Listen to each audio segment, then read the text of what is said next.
तो बेटा देखो वर्कशॉप डे 11 है आज आपका, ठीक है। मैं रिपीट कर देता हूँ दोबारा से, रिकॉर्डिंग ऑन हो गई है। वर्कशॉप डे 11 है आपका। आज आप वेक्टर्स पढ़ोगे।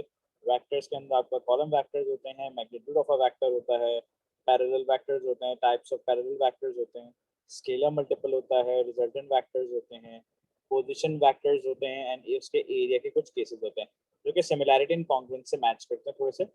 अब देखो बेटा, सबसे पहली इंपॉर्टेंट चीज, वेक्टर क्वांटिटी होती क्या है? A vector quantity is a quantity which have magnitude and direction both, magnitude b हो उसके पास और डायरेक्शन b हो, ये क्वांटिटी कहलाती है वेक्टर क्वांटिटी। ठीक है बेटा।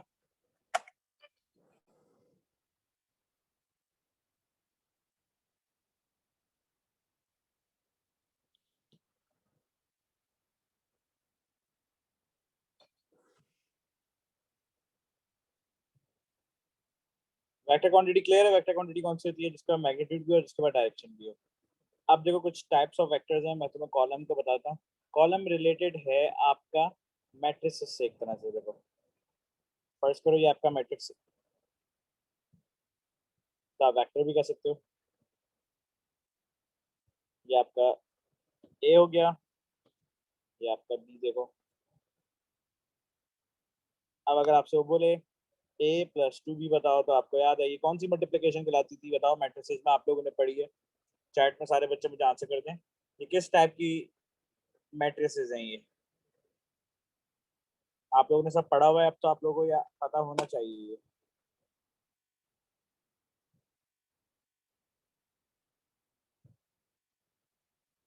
हाँ बेटा, चैट में बताइए मुझे अगर आपको मेरी वॉइस क्लियर आ रही है। किस टाइप के मैट्रिसेस हैं ये? चैट में सारे बच्चे एक दफा बताते हैं। खास नाम होता था इसका।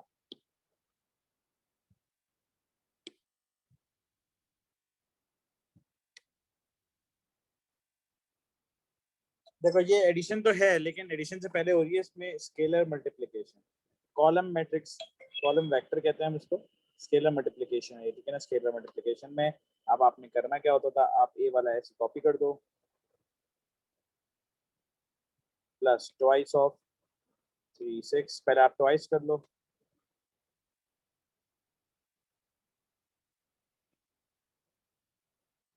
अब आप अपना आंसर कंक्लूड कर दो final. 2 + 6 is 8, 12 + 3 is 15। This will be your a+2b का आंसर। ये है आपका a+2b। 6 + 2 8, 12 + 3 15, ये आपका आंसर। ये क्लियर है? इसमें कोई इशू तो नहीं? बहुत इजी सी चीज थी ये तो। इसमें कोई इशू हो तो बताओ। ये कहलाता है कॉलम वेक्टर।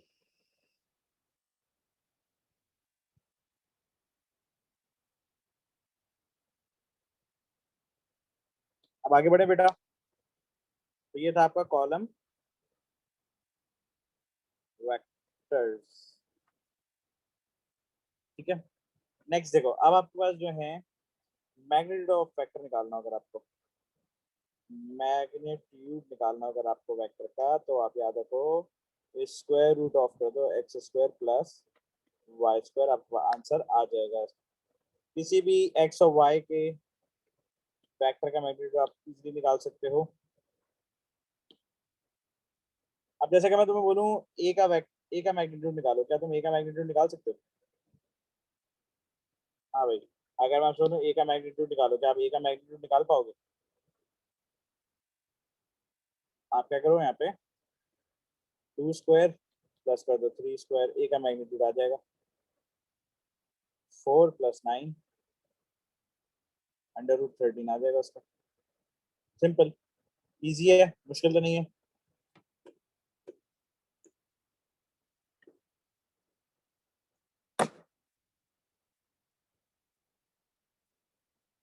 अब आप चलते हैं नेक्स्ट पे। ये तो हो गई दो चीजों की बात है।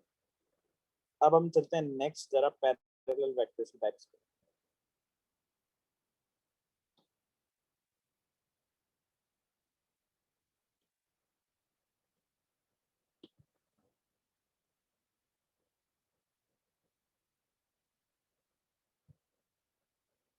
देखो कुछ वेक्टर्स बना के मैं आपको दिखाऊंगा।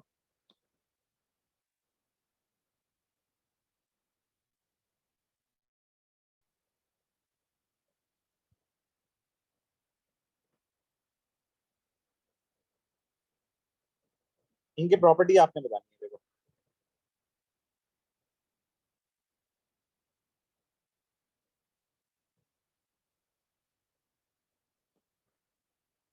मैं देखो अभी कुछ भी नहीं लिख रहा इसके अंदर, कोई नंबर कोई वेक्टर नहीं डाल रहा। आप बताओ पहले वाले वेक्टर्स क्या हैं, अंदाजन, अगर अंदाजन देखें तो ऐसी। फर्स्ट वाले की कुछ प्रॉपर्टीज बताओ। सही है, आपने बोला पैरेलल, ओके ओके बिल्कुल सही है। नेक्स्ट बताइए, एक प्रॉपर्टी तो हो गई पैरेलल, और क्या हो सकती है? ये तो आपने बता दिया टाइप ऑफ वेक्टर। मैग्नीट्यूड की क्या बात होगी? मैग्नीट्यूड का क्या सीन होगा इसमें? इक्वल होगा, बिल्कुल बिल्कुल करेक्ट। हाँ, अगर ये भी ए होता और ये भी ए होता है ना, तो ये इक्वल वेक्टर्स भी होते। तो ये होते हैं पैरेलल और इक्वल वेक्टर्स। अच्छा अब बताओ, ये अगर ए है और ये 3a है, अब बताओ ये वेक्टर्स क्या हैं, इनकी प्रॉपर्टी बताओ।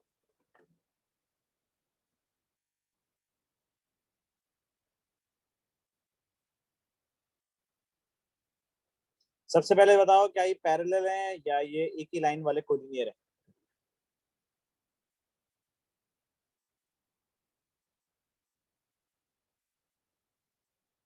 सबसे पहले आप बताइए, ये पैरेलल है या कोलिनियर है? कोलिनियर तो बेटा एक ही लाइन पे होते हैं, क्या ये एक ही लाइन पे बने हुए हैं?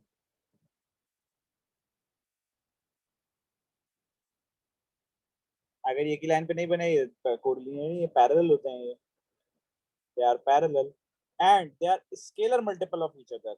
स्केलर मल्टीपल मैं तुम्हें बताता हूँ कैसे बताता हूँ स्केलर मल्टीपल। देखो तुम एक बात याद रखो हमेशा, जैसे अगर ये ए ओ ए है और ये फर्ज कर लो ये बी सी है, ठीक है ना? अभी आप इसको छोड़ दो, ये कैसे बनेगा कैसे नहीं बनेगा अभी छोड़ दो। सिर्फ आप देखो, क्या आपसे मैं सिंपल सी बात पूछता हूँ, ये स्टेटमेंट मेरी करेक्ट है या रॉन्ग है? सिर्फ ये बताना आप, क्या ये स्टेटमेंट राइट है या रॉन्ग है? अगर ये रॉन्ग है तो क्यों है, अगर ये राइट है तो क्यों है, ये बता देना मुझे आप।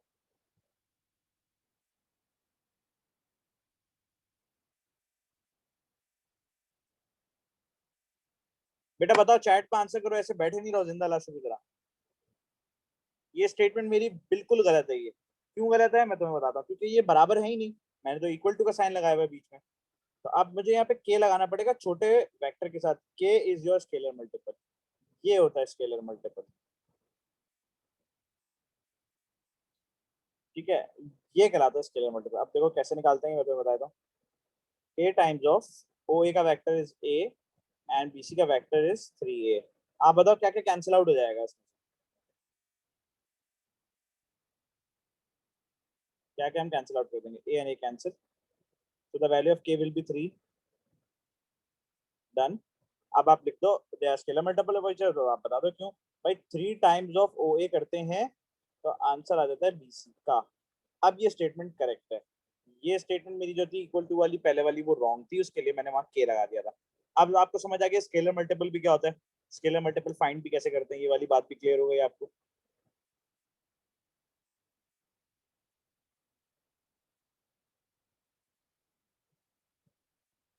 अच्छा अब देखो, मैं यहाँ पे तुम्हें स्केलर मल्टीपल का एक और फायदा बताऊंगा, लेकिन यहाँ पे एक छोटा सा गलत, एक छोटी सी चीजों की गलती हो जाएगी। देखो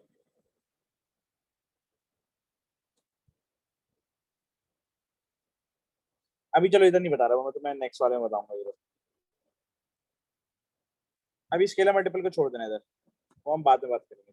बताओ अब, वेक्टर ऑफ ओ ए और वेक्टर ऑफ ई डी क्या होगा? ये बताओ आप। ओ ए का वेक्टर देखो, वैसे तो आप ये बताओगे they are parallel, they are parallel, parallel है बिल्कुल है भाई, but with different direction and they are scalar multiple of each other. Scalar multiple भी है एक दूसरे के, ठीक है ना भाई? ट्वाइस ऑफ ओ ए बराबर किसके है? अभी इधर नेगेटिव साइन को डिस्कस नहीं करते हैं हम इधर। ट्वाइस ऑफ ओ ए किसके बराबर है? इसका आप डबल कर रहे हो तो इसका आंसर बन रहा है। सिर्फ इतना बताओ, अभी डायरेक्शन को इग्नोर कर दो आप।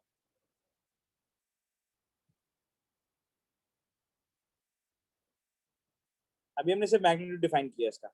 अब डायरेक्शन की अगर बात करें तो सुनो, ओ ए का जो वेक्टर है भाई वो है a प्लस टू बी, क्योंकि हम विद डायरेक्शन जा रहे हैं। बट जो ईडी का वेक्टर है वो 2a + 4b नहीं है, वो है -2a एंड -4b, क्योंकि आप जा रहे हो अगेंस्ट द डायरेक्शन। ये वाली बात क्लियर हुई? क्या आप वेक्टर उसको मैट्रिक्स सॉरी वेक्टर को रीड कैसे करोगे? According to the sign of arrow, arrow के हिसाब से रीड करा जाता है वो। अब देखो अगर मैं ये लिख दूं, आप बताओ इसका क्या आंसर होगा? इसका क्या आंसर होगा? सब में क्या लगता है उस्मान? इसका क्या आंसर होगा ये बताओ? ये बिल्कुल सही होगा 2a + 4b, क्योंकि आप एरो के साथ रीड कर रहे हो। तो सिर्फ आप अपना डायरेक्शन बदल लोगे तो एरो का डायरेक्शन, जाहिर सी बात है एरो के डायरेक्शन के हिसाब से चलना है आपने। तो ये वाली बात आई गेस क्लियर है अब आपको? तो हमने इसमें कौन कौन से डिस्कस कर लिया? अभी हमने डिस्कस कर लिया column, magnitude, parallel and types of parallel, ठीक है। अच्छा, अब मैं आपको एक और बता देता हूँ कोलिनियर वेक्टर क्या होता है। कोलिनियर भी इसी से रिलेटेड होता है, बस थोड़ा सा एक डिफरेंस आ जाता है। वो डिफरेंस क्या होता है देखो यहाँ पे गौर से, ये एक ही लाइन है।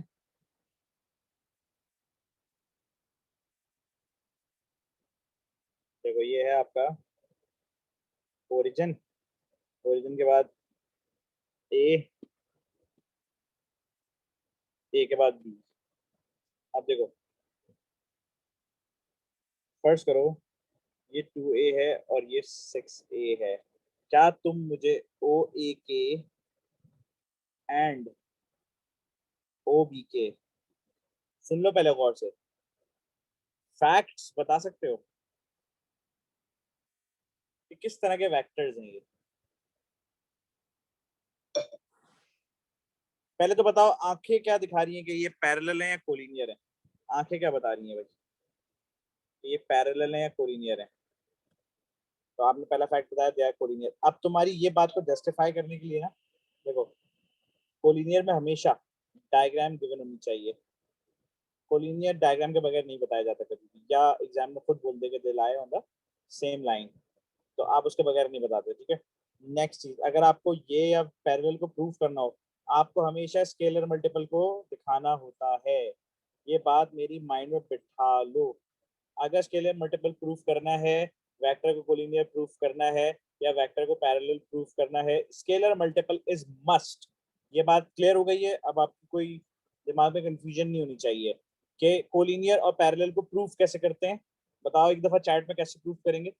कौन सी चीज हेल्प करेगी कोलिनियर और पैरेलल को प्रूफ करने के लिए?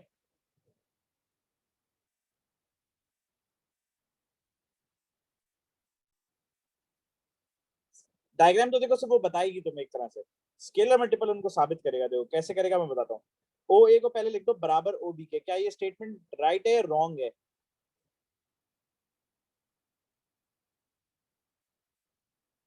रॉन्ग है, बिल्कुल रॉन्ग है। अब आप बताओ इसमें से छोटा वाला वेक्टर कौन सा है? छोटे वाले के साथ हमेशा के लगा दो। अब स्केलर मल्टीपल फाइंड कर लो, स्केलर मल्टीपल फाइंड कर लो। भाई ओ ए है हमारा 2a, और ओ बी हमारा 6a है 8a है? बताओ ओ बी हमारा 6a है या 8a है? 8a है, बिल्कुल करेक्ट। अब देखो भाई, ए कैंसिल, के की वैल्यू कितनी आई? 8/2, के इक्वल्स टू 4। इसका मतलब जब तुम 4 टाइम्स ऑफ ओ ए करते हो तो तुम्हारा आंसर बराबर आता है ओ बी के। मतलब ओ बी 4 गुना बड़ा है ओ ए से, है ना? अब ये तुम्हारे फैक्ट्स काउंट हो गए, तो साथ एग्जामिनर ने आपसे पूछेगा 2 फैक्ट्स। 2 फैक्ट्स में हमेशा चीजें याद रखना है तुम्हें, या तो वेक्टर को पैरेलल या कोलिनियर बताना होता है, इसके लिए डायग्राम हमेशा मस्ट है, diagram is a must, diagram must है इसके लिए। इसके लिए नॉट नेसेसरी, डायग्राम जरूरी नहीं है, नॉट रिक्वायर्ड। अगर आपके पास सवाल आ जाए नॉर्मली लिखा हुआ तो आप समझ जाना, अगर डायग्राम नहीं है तो वेक्टर पैरेलल कर देना। और अगर एग्जामिनर बोलता है डायग्राम नहीं है बट ये एक ही लाइन पे लाई करते हैं, तो फिर आप क्या लिखोगे वहां पर? वहां पैरेलल लिख कर आओगे बेवकूफों की तरह, या कोलिनियर लिख कर आओगे? कोलिनियर लिख कर आओगे बिल्कुल, ठीक है ना। तो जरा चीजों पे गौर कर करो। अब आप ये नहीं कहना सर ने बोला था डायग्राम नहीं आई तो मैं पैरेलल लिख कर आऊंगा। अबे भाई सर ने ये भी बोला कि डायग्राम नहीं आई, एग्जामिनर होशियार है, एग्जामिनर बोल देगा कि ये एक ही लाइन पे लाया करते हैं, तो तुम याद रखना एक ही लाइन पे लाया करने वाले कोलिनियर होता है हमेशा। ठीक है ना, ये बात अब क्लियर रहेगी आप लोगों को। चलो, अब ये वाली भी आपने चीज डिस्कस कर ली। अब देखते हैं हम, स्केलर मल्टीपल भी हमारा हो गया, कोलिनियर भी हो गया। अब मैं तुम्हें रिजल्टेंट पोजीशन वगैरह बता देता हूँ, फिर क्वेश्चंस की तरफ लेके जाऊंगा इसके। मैं ज्यादा ना लंबी नहीं कर रहा, नॉर्मल नॉर्मल तरीके से तुम लोगों को एक्सप्लेन करके क्वेश्चंस करवा देता हूँ, ताकि ज्यादा फौरी ना लगे। ये कौन सा शेप है भाई?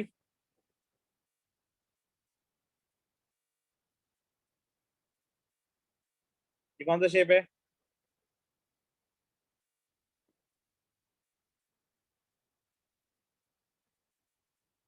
ट्राइंगल। अब याद रखो, एक बात बताओ, इसमें डायरेक्शन कंटिन्यूअस है या एक दूसरे वो है, रैंडम है? डायरेक्शन कंटिन्यूअस है या रैंडम है? बेटा देख लो एक दफा, कंटिन्यूअस करता है एक ही लाइन में होते हैं, एक ही साथ चल रहे हैं। कंटिन्यूअस है या रैंडम है? उस्मान एक दफा पहले गौर करो फिर मुझे बताओ।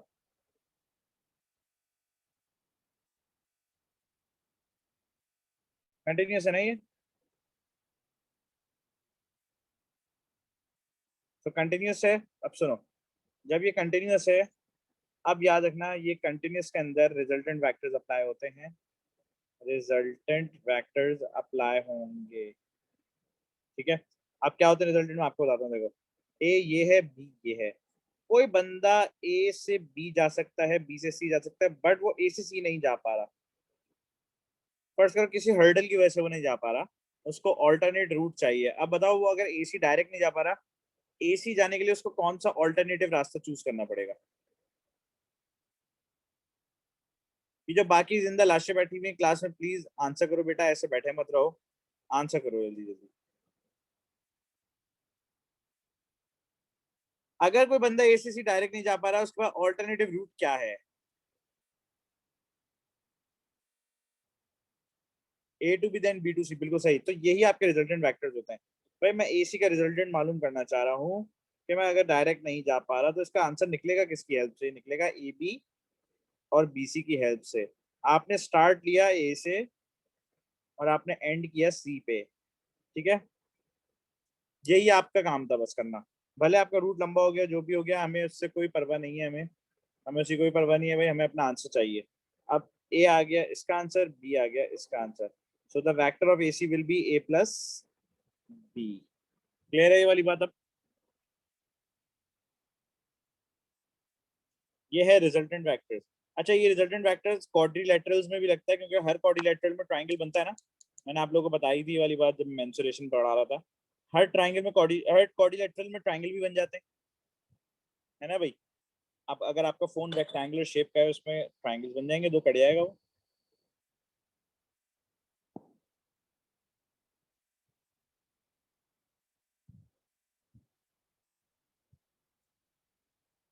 तो ये आपके थे रिजल्टेंट वेक्टर्स। ठीक है, अब नेक्स्ट देखते हैं, नेक्स्ट वेक्टर्स कौन से होते हैं? पोजीशन वेक्टर्स होते हैं नेक्स्ट। ठीक है, जरा वो इस पर गौर करिएगा, थोड़ा सा डिफरेंट केस है। पर याद रखो, पोजीशन वेक्टर्स आपके हमेशा ओरिजिन से बनेंगे। पोजीशन वेक्टर्स के लिए ओरिजिन इज मस्ट। अब वो ओरिजिन ग्राफ का हो या ओरिजिन किसी भी शेप का हो, origin is must. Number two, second thing, direction will be random, या ऑपोजिट भी कह सकते हो आप, उसमें कोई इशू नहीं है। Number three, there will be always subtraction in these type of vectors, अगर आप इसको पर्टिकुलरली करना चाह रहे हो, वरना ये और रिजल्टेंट एक ही चीज से सॉल्व हो जाएंगे। रिजल्टेंट हो और पोजीशन एक ही तरह से सॉल्व हो जाते हैं, सेम मेथड से भी सॉल्व हो जाते हैं, बस डायरेक्शन का ख्याल रखना पड़ता है आपको। ठीक है, मैं भी आपको बता देता हूँ कैसे।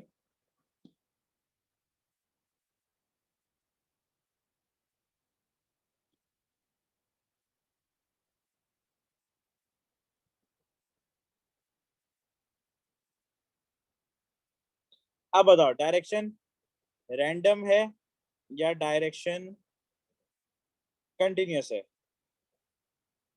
या एक तरह से अपने अपने डायरेक्शंस में, तो आप उसको रैंडम भी कह सकते हो। आप उसको ऑपोजिट, देखो मैं इसलिए नहीं कह रहा, ऑपोजिट का तो मतलब ये होता है ये और ये, इसलिए मैं इसको ऑपोजिट नहीं कह रहा। रैंडम डायरेक्शंस के अंदर याद रखो हमेशा, देखो सुन लो मेरी बात गौर से, तुम्हें कौन सा वेक्टर निकालना है, तुम्हें कौन सा वेक्टर फाइंड करना है? A B. अब एक बात बताओ, ए बी में पहला लेटर कौन सा है और आखिरी लेटर कौन सा है?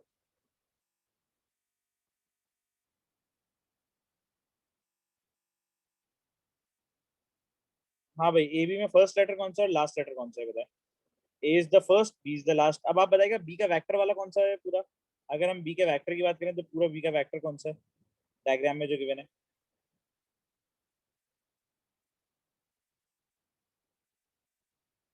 बी के लिए वेक्टर कौन सा गिवन है? कौन सी जगह से बी ओरिजिनेट हो गया बी तक जा रहा है? O B. याद रखो इसमें हमेशा, इसमें हमेशा याद रखना, लास्ट वाले लेटर का वेक्टर पहले लिखा जाता है, ओ बी, और फर्स्ट वाले का हमेशा बाद में लिखा जाता है, ओ ए। और उन दोनों को आपस में सब्ट्रैक्ट कर दिया जाता है। ये चीज सीख लो बस। हमेशा लास्ट लेटर का वेक्टर पहले लिखोगे और फर्स्ट लेटर का वेक्टर बाद में लिखोगे, और बीच में माइनस का साइन लगाओगे, हमेशा तुम्हारा आंसर आते रहेंगे। ठीक है, देखो क्या, चेक कर लो क्या आंसर आया आपका, कितना आंसर आया?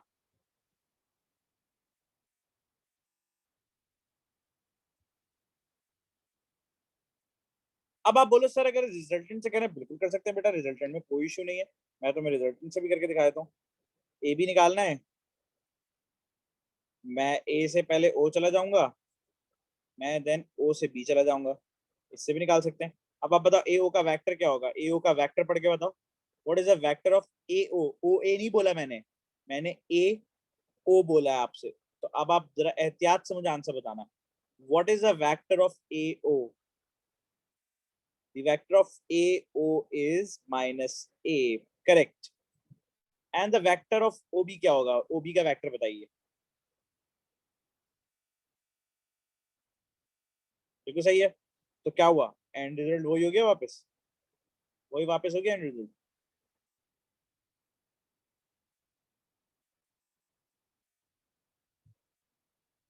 सेम आंसर आ रहा है।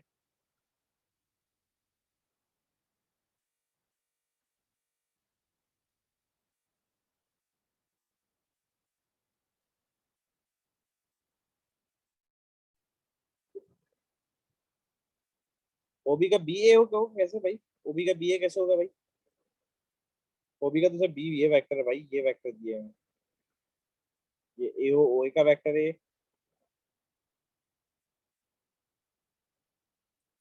रिवर्स करते थे, साइन बदल दिया बस एक का। ठीक है भाई, अब ये तुम्हारे पास वेक्टर्स है टोटल, देखो कौन कौन से कवर करे हमने, रिजल्टेंट पोजीशन सब कर लिए।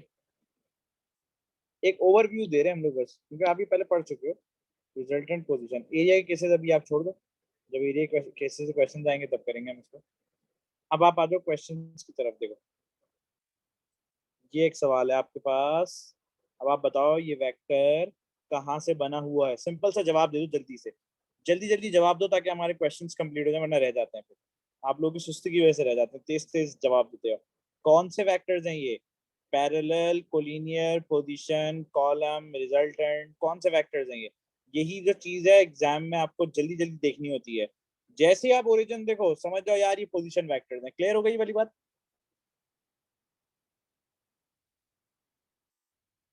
अब याद देखो तुम्हें माइनस ही माइनस करना है अगर तुम्हें सही आंसर निकालना है। लेकिन एग्जाम में फर्स्ट करो कोई बच्चा भूल गया, उसके लिए भी मैं हल बता देता हूँ। अगर आप पोजीशन भूल जाओ, आपको रिजल्टेंट आते हैं, आप रिजल्टेंट भी कर सकते हो। देखो पहले मैं रिजल्टेंट वालों का बता देता हूँ भाई, मैं ये भूल गया पी क्यू कैसे निकालते हैं पोजीशन से।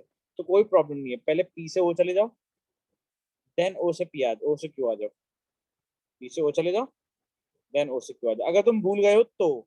और अगर तुम्हारी याददाश्त अच्छी हो, तुम्हें याद है, तो पी क्यू निकालने के लिए मैंने तुम्हें तरीका बताया था कि फर्स्ट लेटर के बजाय लास्ट लेटर को पहले लिखो ओ के साथ, और लास्ट वाला आ जाएगा फर्स्ट लेटर आपका यहाँ पे, इससे भी आंसर वही आएगा आपका। चेक करो दोनों से आंसर क्या आता है हमारा, चेक कर लेते हैं भाई। पी ओ कितना है आपका? पी ओ उल्टा पढ़ोगे तो अब आपका हो जाएगा ये,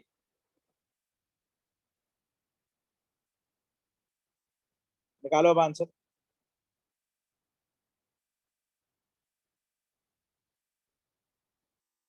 क्या आंसर आएगा आपका?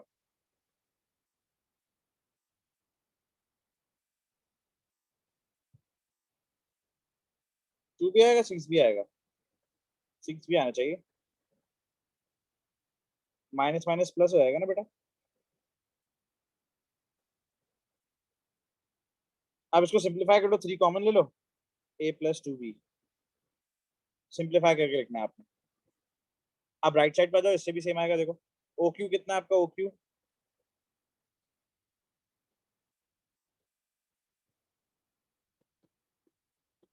देखो सेम आंसर होगा। Minus minus plus.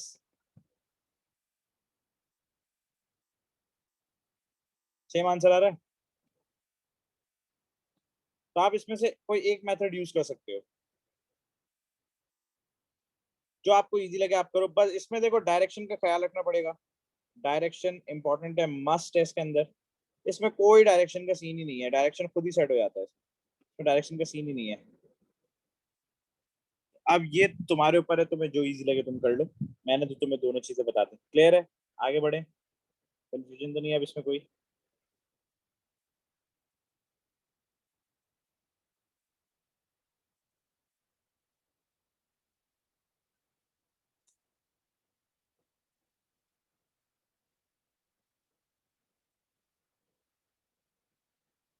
चलो बेटा, अब नेक्स्ट क्वेश्चन।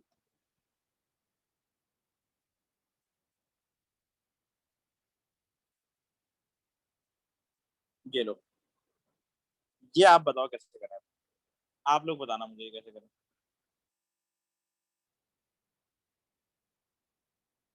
बताइए ये कैसे करें।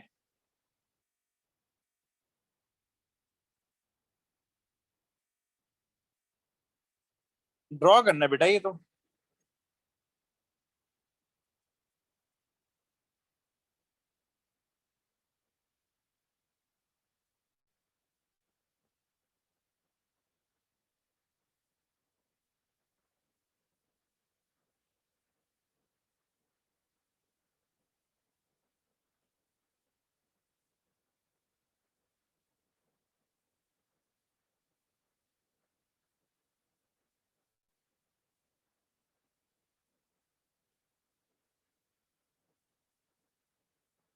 देखो इसी को कंटिन्यू करना है आपने। इसी को कंटिन्यू करना है आपने।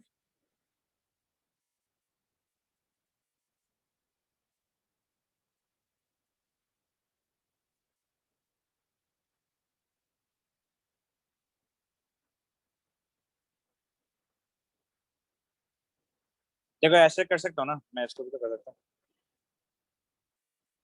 इसी को कंटिन्यू कर लो। देखो ये सही होगा।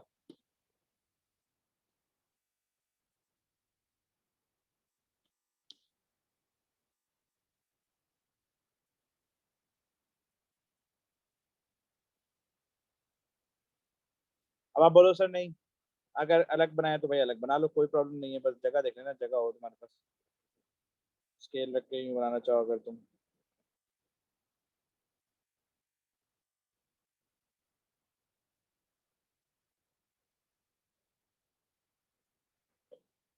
ग्रिड आपके पास, आप बनाओ।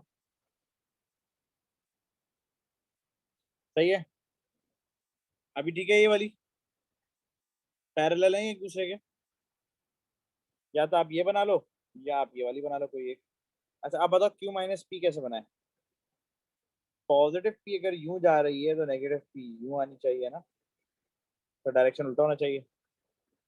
अब देखो ये तो मैं तंग करेगी इधर। पी कितने बॉक्सेस पे बना हुआ है?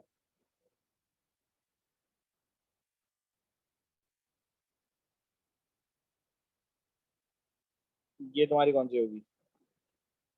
ये गलत है, क्योंकि ये आप देखो, या ये सही है। देखो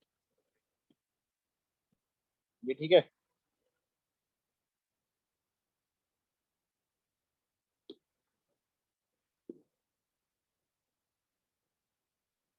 लिखना पी ही आप। वो रीड करते हुए माइनस पी हो जाएगी। जब आप कुछ भी रीड करोगे ना, फर्स्ट करो ये ओ, सॉरी, ये ए हो, ये बी हो, ये सी। जब बीसी का देखो, सीबी का लिखा जाएगा ना, सीबी का, तो माइनस पी लिख दिया जाएगा, टेंशन नहीं लेना।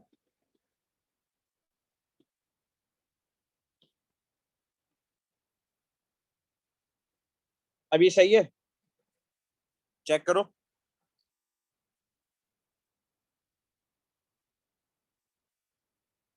क्या उस्मान, बताओ क्या गलती है इसमें।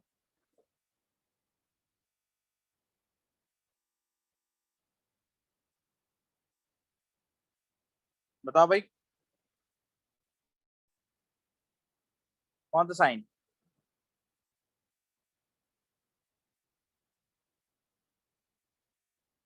कौन सा साइन गलत बताओ फिर, ताकि मैं वो देखूँ ना।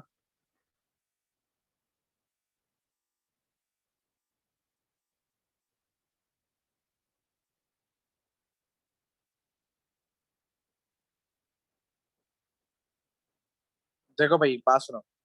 ये चलो मैं ये वाली मिटा रहा हूँ, ये तो बिल्कुल सही है ऊपर वाली। इसके लिए तुम याद रखो, देखो ये कितने बॉक्सेस पे बनी हुई थी, ये कितने बॉक्सेस पे थी, दो बॉक्सेस पे थी, है ना। अब डायरेक्शन देखो, ये पी की डायरेक्शन है, ये पॉजिटिव पी की डायरेक्शन है ना। अब बताओ नेगेटिव पी की क्या डायरेक्शन होगी।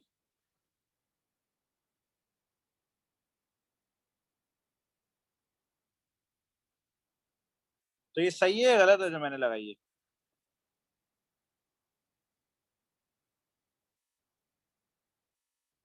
हाँ, तो ये तो बात हो रही थी। अब एक बात बताओ ना, आपने क्यू माइनस पी दिखाना है ना, ठीक है। अब देखो क्यू माइनस पी अगर आपने शो कराना है, आप ऐसे भी कर सकते थे, वरना आप देखो यहाँ पर अगर आप ड्रॉ करते ना, ये नेगेटिव पी नहीं कर सकते थे आप इसको, ये आपकी गलत बन जाती फिर ये।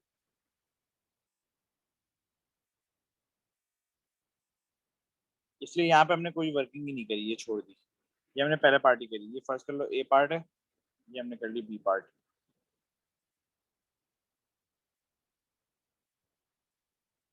ठीक है बेटा। अब आ जाओ इस पे, जल्दी जल्दी ये वाला क्वेश्चन करते हैं।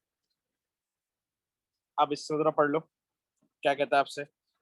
इन the diagram P Q is four times of P, in the diagram P Q is four P. Okay भाई,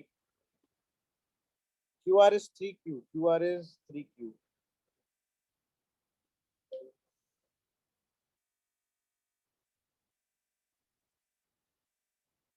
ठीक है भाई। P T is P plus two Q, P T is P plus two Q. अच्छा भाई, Q U is two third of Q R, Q U is two third of Q R. मेरे साथ साथ करते रहना ये क्वेश्चन, देखो मैं इसलिए कर रहा हूँ। आप लोग डायग्राम बनाओ ये वाली जल्दी से, और मेरे साथ साथ ही क्वेश्चन करते रहो जैसे मैं कर रहा हूँ।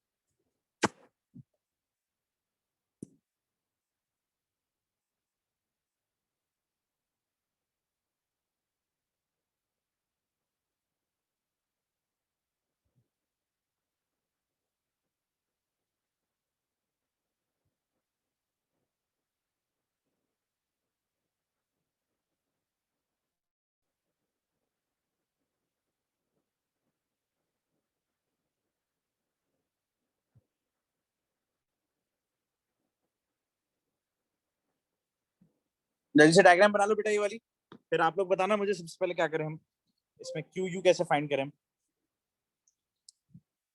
क्यू यू कैसे फाइंड किया जाएगा। नहीं बेटा, लिखते कभी नहीं है, माइनस पी लिखेंगे नहीं, रीड करते हुए उल्टा आएगा वो।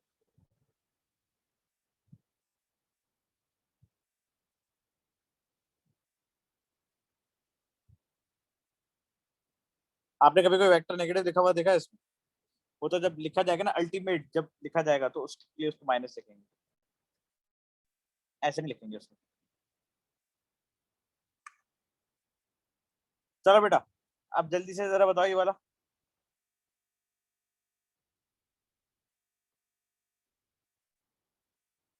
क्यू यू कैसे निकालें।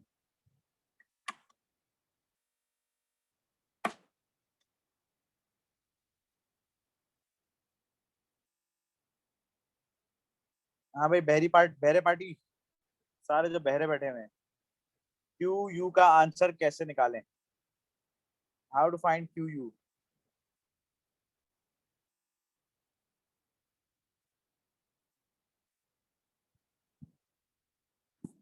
टू थर्ड कर दो क्यू आर का। ठीक है भाई, तो ये आ गया टू क्यू और ये आ गया only Q. Okay,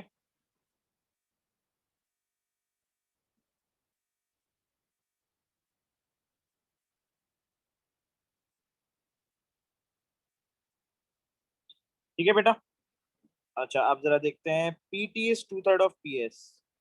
P T is two third of P S, मुझे बताओ पी एस कैसे फाइंड करें? P T is two third of P S, तो बताओ पी एस कैसे फाइंड करें भाई? पूरा पी एस फाइंड करना है और फिर टी एस फाइंड करना है मुझे। पूरा पी एस फाइंड करना है मुझे और फिर पूरा टी एस फाइंड करना है मुझे, बताओ कैसे करें?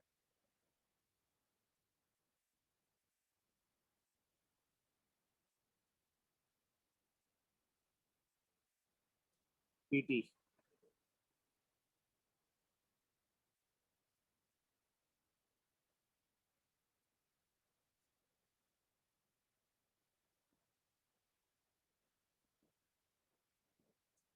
हाँ बेटा, ये सही है देखो।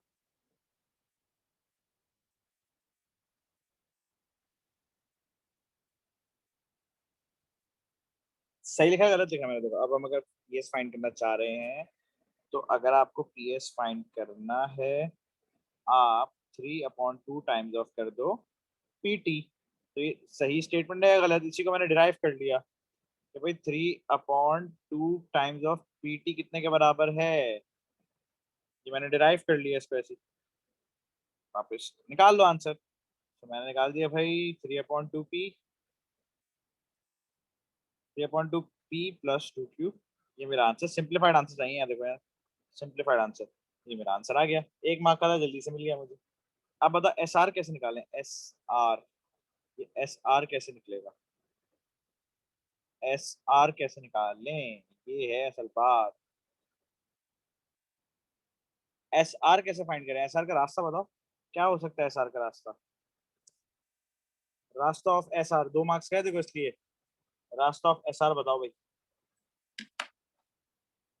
एस से आर जाना है, क्या पता है तुम्हें रास्ता?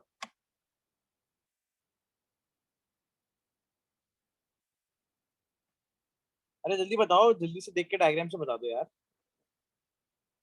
सुस्ती किस बात की? S T, then T R. T R तो पता नहीं है हमें, एस टी भी हमें नहीं पता।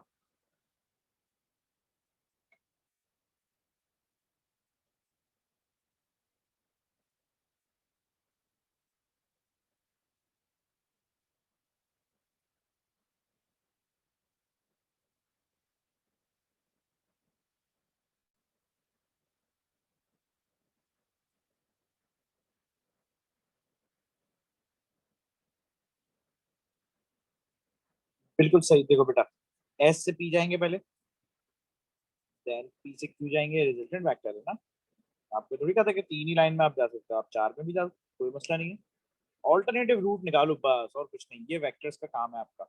ओ लेवल वेक्टर्स यहीं तक के हैं आपके, इसलिए आपको प्रॉब्लम नहीं होगी इसके अंदर। अब देखो, मुझे ना सबको ओपन कर सिंप्लीफाई करना पड़ेगा, तो इसलिए मैं 3/2 पी प्लस 3 टू 6, 3 पी, और ये हो गया 3 क्यू। ये पहले वाले का आ गया, नेगेटिव कर देना इसको नेगेटिव, उल्टा आपको माइनस साइन लेना पड़ेगा यहाँ पे, क्योंकि वो आपने पी एस निकाला था, ये एस पी हो गया है ना। ये वाली बात मेरी क्लियर है? तो मैंने उसको माइनस कर दिया, ये वाली तरीका सही है ना हमारा? ये माइनस मैंने बाहर लगा दिया क्योंकि मैं एंड में करूंगा, अभी नहीं कर रहा। यहाँ तक बात क्लियर है बेटा?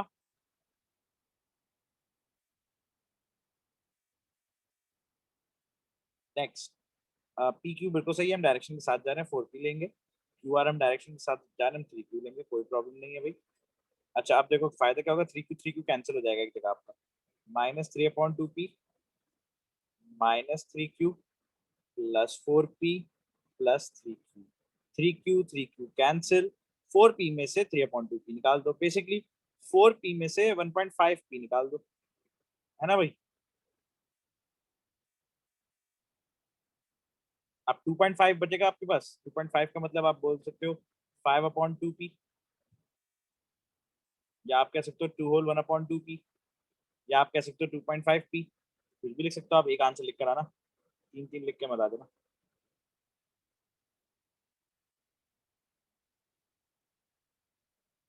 तो क्लियर है यहाँ तक, इजी था ये। तो ये सारे पी में चल रहे हैं ना, ये 4p, ये हो गया 2.5p।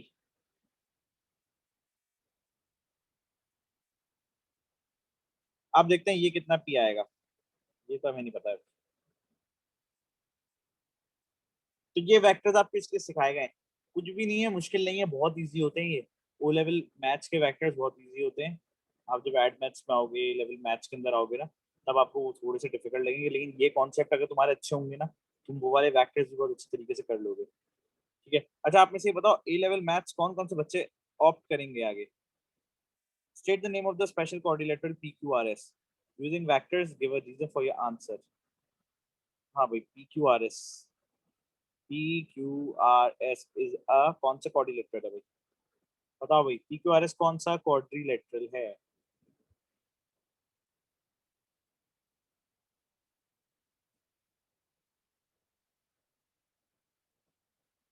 ट्रेपीजियम है, पक्का ट्रेपीजियम है। प्रूफ कैसे करोगे ये बताओ, प्रूफ कैसे करोगे?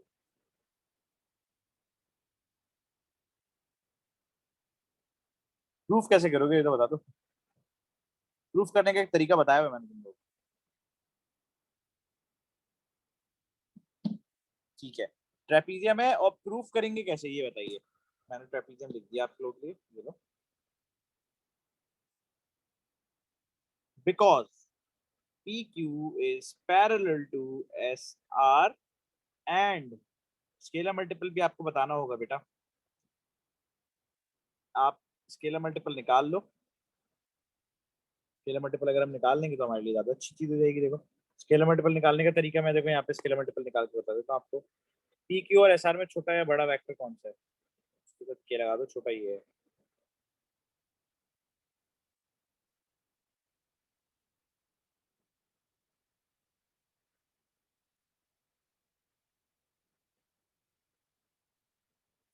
सो P Q is 8/5 times of SR. That is why they are parallel and scalar multiple of each other.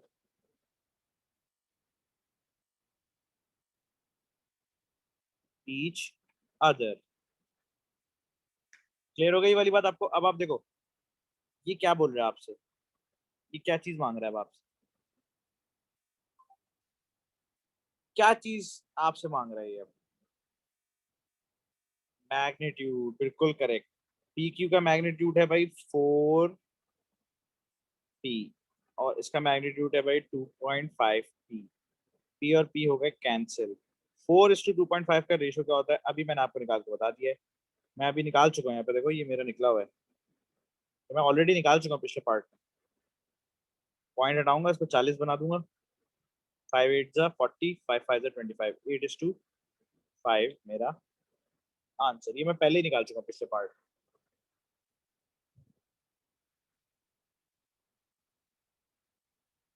आज लॉक करेंगे, तो ये रेशो भी पूछता है आपसे उसके मैग्नीट्यूड से।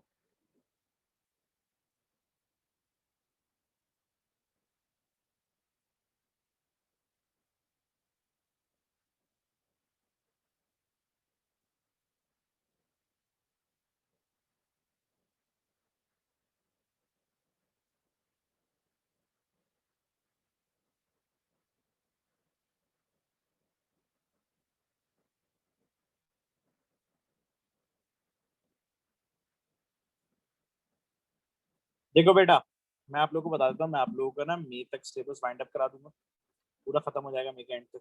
अब देखो सुन लो, कोई बच्चे के साथ जबरदस्ती नहीं है, ठीक है?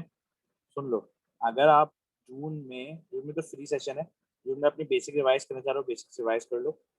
जुलाई से अक्टूबर नवंबर का बैच स्टार्ट होता है, और जुलाई अगस्त सितंबर अक्टूबर नवंबर पेपर होगा आपका। तो अगर आप लोग दोबारा से अगर पढ़ना चाहोगे, अगर आपको पूरा सिलेबस दोबारा पढ़ना है, आप उसको ज्वाइन कर लेना।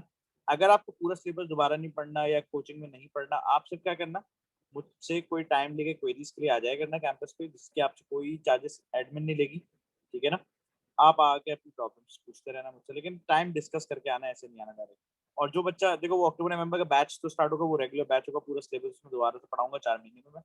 तो वो अगर आपको पढ़ना हो तो वो आप पढ़ लेना। हाँ, फीस वगैरह सेम ही रहेगी, फीस किसी की चेंज नहीं होगी, ज्यादा नहीं करी जाएगी, फीस सेम रहेगी, फीस में कोई डिफरेंस नहीं आएगा।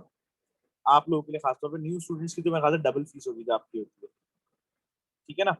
तो अगर आप लोग उसमें से देखो, ऐसे पता है एडमिन अलाउ नहीं करती है, टीचर अलाउ अगर कर भी दे एडमिन फिर तंग करेगी आपको। तो मैं आप लोगों के लिए देखो ये कर सकता हूँ कि जब फिजिकल क्लासेस स्टार्ट होंगी तो मैं आप लोगों के लिए क्वेरीज का डिफरेंट डिफरेंट टाइम दे दूंगा, व्हाट्सएप पे भेज देना, आप आ भी जाना, अपने डिस्कशन कर लेना, सही है। अगर आप फीस नहीं भी पे कर रहे हो तो तब भी मैं आपको ये वाली बात कह रहा हूँ, मई में तो आपका पूरा कोर्स में वाइंड अप करा दूंगा, जून में भी आप फ्री क्लासेस ले लेना, जून में भी कोई टेंशन नहीं है, जून में भी आप पूरी क्लासेस ले लेना, सारे जितने बच्चे बैठे हैं।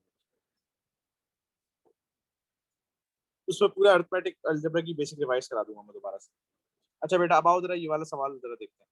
और ए लेवल मैथ्स की भी देखो, सुन लो, ए लेवल मैथ्स की भी जून में स्टार्ट हो जाएंगी क्लासेस, ठीक है। एड मैथ्स जो है उसकी भी बेसिक क्लासेस स्टार्ट हो जाएंगी, ठीक है ना। मेरी ऑलरेडी एड मैथ्स भी चल रही होगी, रेगुलर वाली भी। तो आप लोग जो जो ग्रुप्स हैं उनको ज्वाइन कर लो, और अपने भी जो जो दोस्त हैं ना जिनको जिनको बोलना है उनको भी बोल के ज्वाइन करवा लो। फिजिकल आई गेस जुलाई से स्टार्ट होंगी मेरे ख्याल से। A B B C C D given है आपको, देखो एक बंदा है वो ए से जाता है बी, पता नहीं कौन सा शेप है ये, मैं तो ऐसे ही बना रहा हूँ। बी से आता है सी, सी से आता है डी, मुझे नहीं पता ये शेप क्या है, मैं ऐसे ही बना रहा हूँ बस रफ, सिर्फ एक्सप्लेन करने के लिए। अगर आपको ए से बी जाना है तो आपका वेक्टर है 3 2। अगर आपको बी से सी जाना है तो आपका वेक्टर है 6 - 2। अगर आपको सी से डी आना है आपका वेक्टर है -7 - 3। अगर आपको डी से ए जाना है, नहीं पता है क्या है आपका वेक्टर। क्लियर है ये वाली बात। इसे मैंने एक ऐसी रफ डायग्राम कॉन्सेप्ट क्लियर करने के लिए बनाई, और यही कॉन्सेप्ट है इस क्वेश्चन को सॉल्व करने का। अब आप बताओ एडी का वेक्टर कैसे निकालें हम।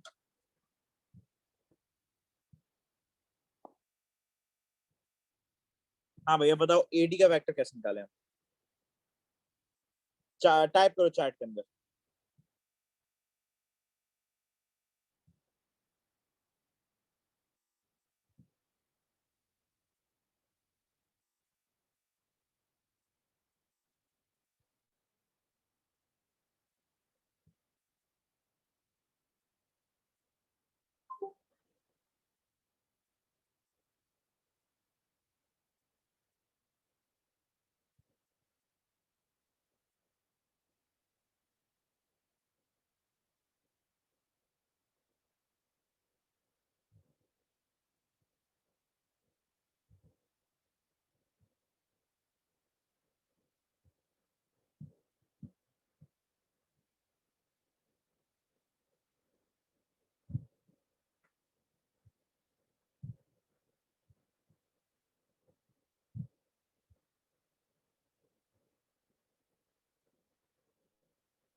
ए से बी जाए, बी से सी जाए, सी से डी देख लेते हैं।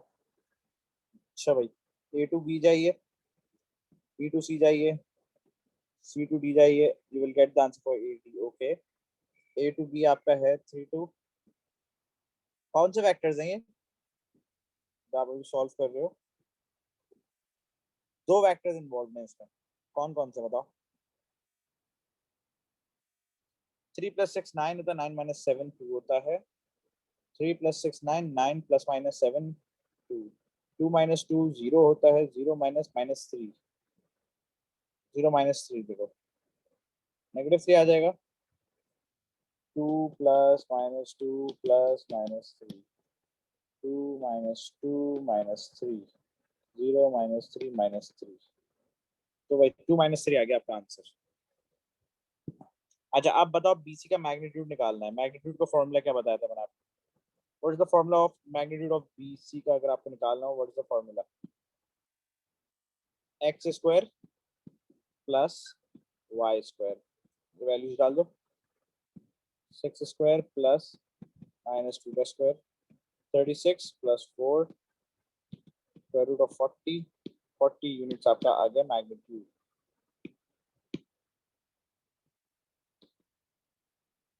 ठीक है बेटा, क्लियर है यहाँ तक। अच्छा आप ये जरा सुनो, ये कैसे निकालें। Given that E is the midpoint of BC, okay भाई, midpoint of BC is E, ठीक है भाई। ए ई फाइंड करो, कह रहा है ये वाला फाइंड करो। हाँ भाई, अब बताओ ए ई कैसे निकालें। फिर ये मैं क्लास एंड कर दूंगा, आज हमारी क्लास एंड हो जाएगी, मैं प्रैक्टिस क्वेश्चन दे दूंगा आपको मैं।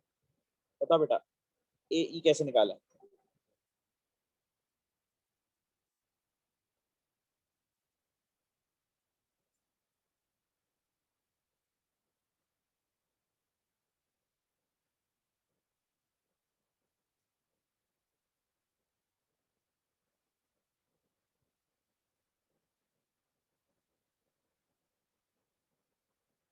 ए टू बी,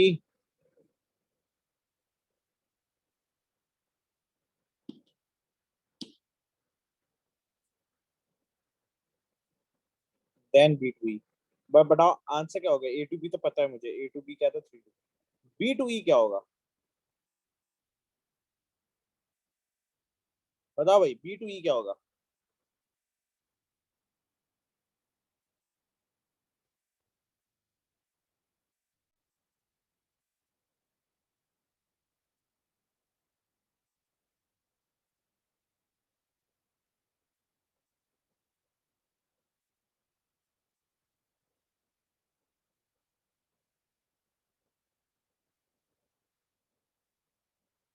3 and -1, ठीक है, सही है, बिल्कुल सही है। 3 + 3 is 6, 2 + -2 - 1 1। ये आपका आ गया आंसर। 6 and -1 आएगा ना, 6 and 1, सॉरी, 6 and 1 आपका आंसर आ गया। 3 + 3 6, 2 + -2 - 1 1। ये आपका आ गया आंसर, खत्म। अब ये था देखो वेक्टर्स का बड़ा क्वेश्चन था ये, सही है, छोटा सवाल नहीं था वेक्टर्स का। कितना मार्क्स का क्वेश्चन था देखो, गिन लो।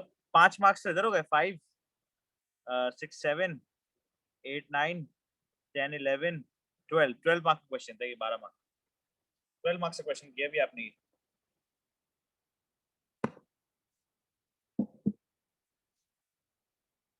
तो ठीक है बेटा, अब प्रैक्टिस के लिए मैं आपको ये वाला क्वेश्चन दे रहा हूँ, ये इससे प्रैक्टिस करना। मैं आपको सेंड कर देता हूँ, और मैं मेंसुरेशन के भी प्रैक्टिस क्वेश्चंस आप लोगों को सेंड कर रहा हूँ, दोनों के प्रैक्टिस क्वेश्चंस करो।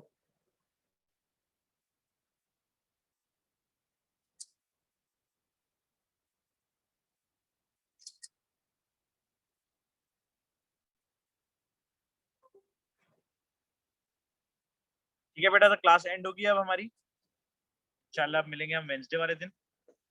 तो आप लोग ख्याल रखना अपना, अल्लाह हाफिज, सबको अल्लाह।